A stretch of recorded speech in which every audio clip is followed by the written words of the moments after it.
मेरे प्यारे दोस्तों नमस्कार। कैसे हैं आप लोग। मैं आशा करता हूं कि आप लोग बढ़िया होंगे एवं मस्त होंगे। दोस्तों आज की क्लास में हम लोग 10वीं क्लास के फिजिक्स के पाठ संख्या 4 जिसका नाम विद्युत धारा है, इसके ऑब्जेक्टिव सवाल को देखने वाले हैं। यहाँ से दोस्तों जितने भी ऑब्जेक्टिव सवाल बन सकते हैं उन सभी सवालों को लिया गया है और ये सभी के सभी सवाल आपके 10वीं की फाइनल परीक्षा की दृष्टि से काफ़ी महत्वपूर्ण है। तो आइए दोस्तों देखते हैं कि पहला सवाल क्या है। यदि आप हमारे चैनल पर नए हैं तो चैनल को सब्सक्राइब कर दीजिए, इस वीडियो को लाइक कर दीजिए। यदि आपका कोई भी दोस्त मित्र भाई बहन 10वीं कंप्लीट तैयारी करना चाहते हैं तो इस वीडियो को शेयर करके सब्सक्राइब जरूर करवाइए। और पहला सवाल दोस्तों आपके स्क्रीन पर दिया गया है कि धातु में आवेश वाहक होते हैं। धातु में कौन ऐसा आवेश है जो होता है इलेक्ट्रॉन प्रोटॉन न्यूट्रॉन या इनमें से कोई नहीं।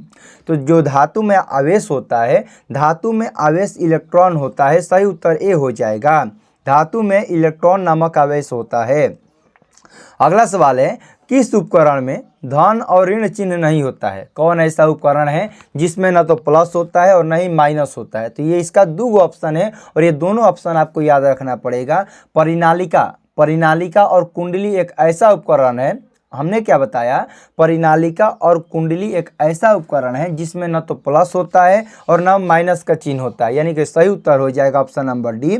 परिनालिका में धन और ऋण चिन्ह नहीं होता है। परिनालिका के साथ साथ आपको एक और नाम याद रखना पड़ेगा, कुंडली और परिनालिका में प्लस और माइनस का चिन्ह नहीं होता है। अगला सवाल है शुद्ध जल किस प्रकार का चालक होता है। यानी कि शुद्ध जल को क्या कहा जाता है, चालक कहा जाता है, कुचालक कहलाता है, अतिचालक या इनमें से कोई नहीं। जब भी शुद्ध जल के बारे में बात करेगा तो शुद्ध जल में कोई भी करंट प्रवाहित नहीं होता है, यानी कि विद्युत का क्या हो जाएगा, विद्युत का कुचालक हो जाएगा। जो शुद्ध जल होता है वह विद्युत का कुचालक होता है। अगला सवाल है दोस्तों कि किस संयोजन के द्वारा प्रतिरोध का मान बढ़ता है। यदि आपको किस संयोजन के द्वारा प्रतिरोध का मान बढ़ेगा, यदि प्रतिरोध का मान बढ़ाना है तो आपको किस क्रम में जोड़ना पड़ेगा, श्रेणी क्रम में कि समांतर क्रम में कि दोनों में। तो कभी भी प्रतिरोध का मान आपको बढ़ाना है तो आपको हमेशा श्रेणी क्रम संयोजन करना पड़ेगा। सही उत्तर ये हो जाएगा। अगला सवाल है ताप बढ़ने से चालक के प्रतिरोध पर क्या प्रभाव पड़ता है। यदि जब भी ताप बढ़ता है तो चालक का प्रतिरोध पर क्या प्रभाव पड़ेगा। तो याद रखिएगा ताप बढ़ने से हमेशा चालक का प्रतिरोध हमेशा बढ़ता है। ताप बढ़ने से चालक का प्रतिरोध बढ़ता है। आप लोग किताब पढ़े होंगे तो उसमें इसका उत्तर दिया गया कि चालक का जो प्रतिरोध किन बात पर निर्भर करता है, तो उसमें से एक होता है ताप की प्रकृति पर। ताप बढ़ने से चालक का प्रतिरोध भी बढ़ता है। अगला सवाल है शुष्क सेल में ऋण इलेक्ट्रोड किससे बना होता है। शुष्क सेल में जो ऋण इलेक्ट्रोड होता है वो किसका बना होता है, पीतल का, कार्बन का, जस्ता का, इनमें से कोई नहीं। तो जब भी शुष्क सेल के बारे में बात करेगा तो शुष्क सेल में जो ऋण इलेक्ट्रोड होता है, माइनस इलेक्ट्रोड होता है, वो हमेशा जस्ता का बना होता है। सही उत्तर सी हो जाएगा। यदि आप लोग हमारे चैनल पर नए तो चैनल को लाइक शेयर सब्सक्राइब करते रहिएगा। अगला सवाल दोस्तों दिया गया है ओम के नियम का गणितीय रूप क्या होता है। ओम का नियम यदि आप लोग पढ़े हैं तो ओम के नियम में आप लोग पढ़े होंगे, ओम के नियम होता है V बराबर आई आर। V बराबर आई आर, इसी से आप I का भी मान निकाल सकते हैं और इसी से आप R का भी मान निकाल सकते हैं। तो यहाँ R गुना में तो बराबर के इधर आएगा तो भाग में हो जाएगा। I बराबर V बटा में R, I बराबर V बटा में R कहाँ पर ऑप्शन है, तो ऑप्शन नंबर बी। और ये जो ओम का नियम है ये कई बार आपसे परीक्षा में पूछा गया सवाल है। सवाल यही रहता है, बस घुमा घुमा कर कई बार पूछा गया सवाल है।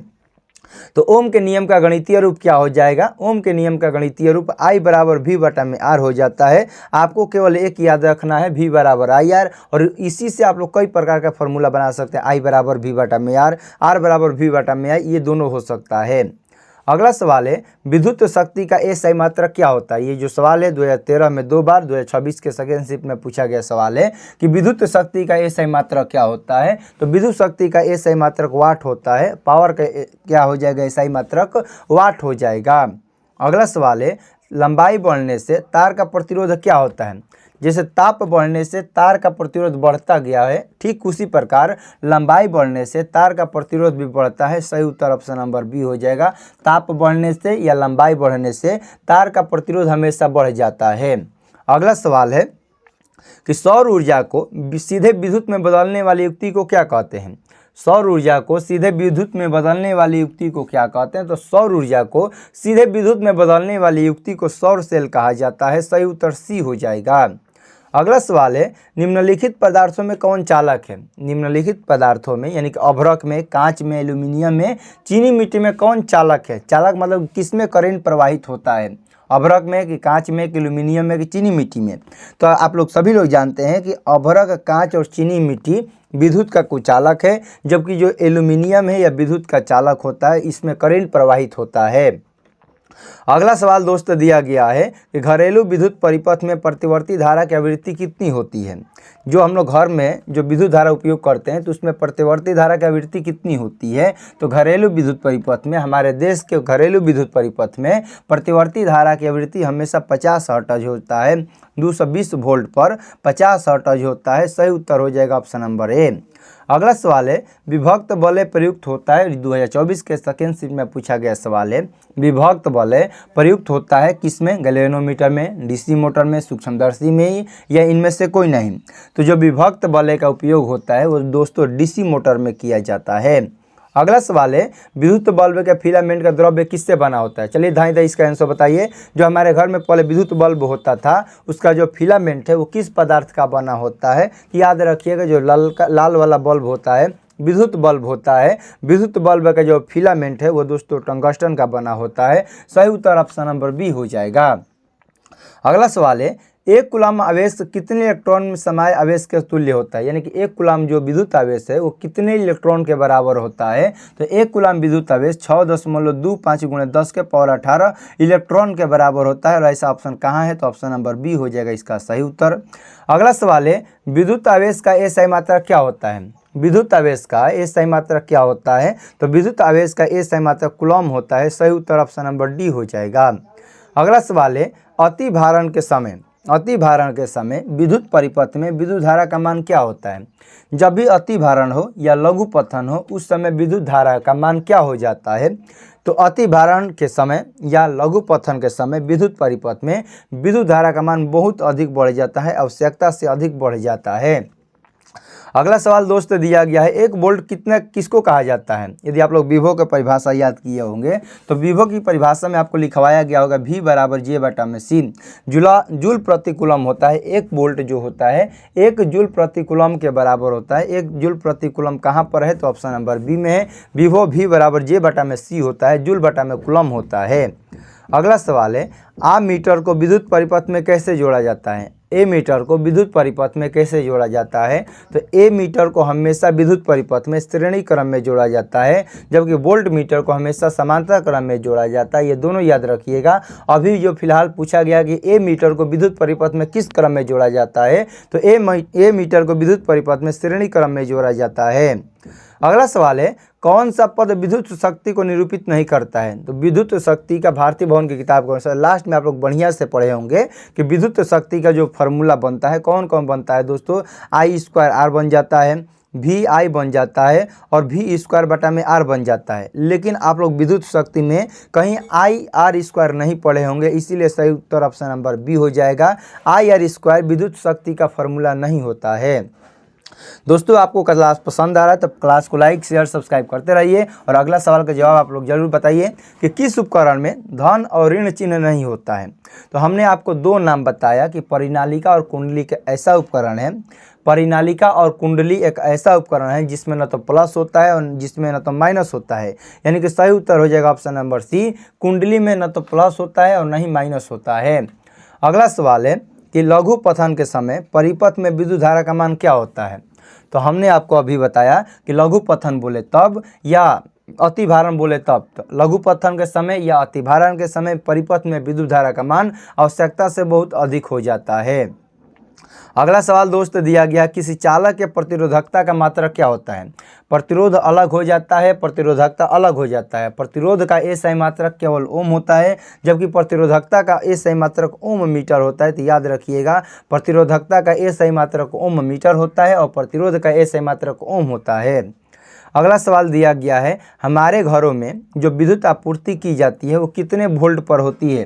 निर्दिष्ट धारा होती है कि प्रतिवर्ती धारा होती है? तो हमारे घर में जो विद्युत आपूर्ति की जाती है 220 वोल्ट पर प्रतिवर्ती धारा होती है। अगला सवाल है, किसी चालक के छोरों के बीच विभवांतर भी प्रतिरोध R एवं प्रवाही धारा I के बीच संबंध क्या है। तो हम लोग जानते हैं कि ओम के नियम के अनुसार V बराबर IR होता है। यदि V बराबर IR जहाँ मिल जाएगा वो हम लोग का सही उत्तर हो जाएगा।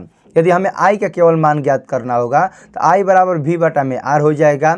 यदि R का हमें मान ज्ञात करना होगा तो R बराबर V बटा में I हो जाएगा। ये तीनों में से कौन सा आपको ऑप्शन दिखाई दे रहा है, तो आपको एक ऑप्शन नंबर C हो जाएगा इसका सही उत्तर, क्योंकि R बराबर V बटा में I होता है। क्योंकि एक आपको फार्मूला याद रखना है, ओम का नियम V बराबर IR होता है और इसी से ये दोनों फार्मूला बना है। अगला सवाल है, जब किसी चालक तार से विद्युत धारा प्रवाहित होती है तो गतिशील कौन कौन होते हैं। तो अभी जो पहला सवाल पढ़ा आप लोगों ने वहीं ये सवाल दिया गया है कि किसी चालक तार से विद्युत धारा प्रवाहित होती है तो उसमें जो गतिशील कण होते हैं वो इलेक्ट्रॉन होते हैं। सही उत्तर ऑप्शन नंबर डी हो जाएगा। अगला सवाल है, किसी कुंडली का प्रतिरोध ज्ञात करने के लिए कौन सा सूत्र बनाया गया है। तो हमने आपको बताया प्रतिरोध का मान ज्ञात करना है। तो अभी आप लोगों ने पढ़ा R बराबर V बटा में I, क्योंकि आपको केवल एक फार्मूला याद रखना है, V बराबर IR। तो R बराबर हो जाएगा V बटा में I, तो प्रतिरोध बराबर हो जाएगा V बटा में I। और ऐसा कहाँ पर ऑप्शन है, तो ऑप्शन नंबर C हो जाएगा इसका सही उत्तर। अगला सवाल है, इनमें से कौन मात्रक वर्ग के बराबर नहीं है, कार्य ऊर्जा के बराबर नहीं है। ऊर्जा के बराबर है तो ऊर्जा का जो SI मात्रक होता है किसके बराबर हो जाएगा, तो जूल प्रति सेकंड के बराबर हो जाएगा। सही उत्तर ऑप्शन नंबर ए हो जाएगा। अगला सवाल है, ओम के नियम में किसको मान क्या हो जाएगा। ओम का नियम में ये क्या हो जाएगा, तो ओम के नियम कहता है V बराबर IR। ओम के नियम में V बराबर IR हो जाता है। अगला सवाल है, विद्युत धारा की प्रबलता को क्या कहते हैं। विद्युत धारा की प्रबलता का SI मात्रक क्या होता है, तो विद्युत धारा की प्रबलता का SI मात्रक जल्दी से बताइए। विद्युत धारा का SI मात्रक क्या होता है, तो विद्युत धारा का SI मात्रक एम्पियर होता है। तो ठीक इसी प्रकार विद्युत धारा की प्रबलता का SI मात्रक भी एम्पियर हो जाएगा। सही उत्तर ऑप्शन नंबर ए हो जाएगा।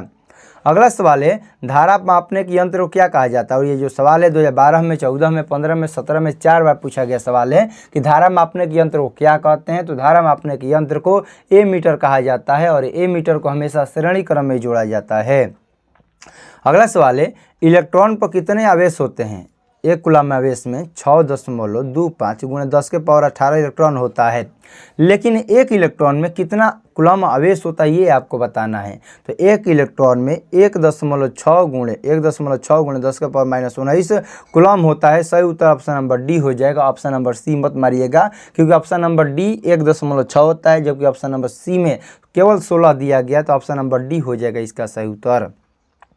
अगला सवाल है, प्रतिरोध का SI मात्रक क्या होता है। तो प्रतिरोध का SI मात्रक हमने आपको बताया कि प्रतिरोध का SI मात्रक ओम होता है और प्रतिरोधकता का SI मात्रक ओम मीटर होता है। अगला सवाल है, जूल प्रति कूलम किसके बराबर है। तो अभी आप लोगों ने पढ़ा क्या कि विभव का जो वोल्ट होता है 1 वोल्ट बराबर 1 जूल बटा में कूलम होता है। जे बटा में सी हो जाएगा। वोल्ट बराबर क्या हो जाएगा, जूल प्रति कूलम। तो ऑप्शन नंबर बी हो जाएगा इसका सही उत्तर। जूल प्रति जो कूलम है वो वोल्ट के बराबर है। अगला सवाल है, विभवांतर का SI मात्रक क्या होता है। ये देखिए 5 बार पूछा गया सवाल है कि विभवांतर का SI मात्रक क्या होता है। तो विभवांतर बोले तब या विभव बोले तब इसका SI मात्रक वोल्ट होता है। सही उत्तर सी हो जाएगा। अगला सवाल है, ज्योति तीव्रता का SI मात्रक क्या होता है। तो ज्योति तीव्रता का SI मात्रक कैंडेला होता है। ज्योति तीव्रता का SI मात्रक कैंडेला होता है। ये 9th क्लास का सवाल है, आपको याद रखना पड़ेगा। अगला सवाल दोस्तों दिया गया है कि विभवांतर मापने वाले यंत्र को क्या कहते हैं। विभवांतर मापने वाले यंत्र को क्या कहते हैं, तो याद रखिएगा विभवांतर मापने वाले यंत्र को वोल्ट मीटर कहा जाता है, न कि वोल्टामीटर। विभवांतर मापने वाले यंत्र को वोल्ट मीटर कहा जाता है। अगला सवाल है, आवेश प्रवाह के समय की दर को क्या कहते हैं। आवेश प्रवाह के समय की दर को क्या कहते हैं। तो आवेश प्रवाह के समय की दर को विद्युत धारा कहा जाता है। ऑप्शन नंबर ए हो जाएगा।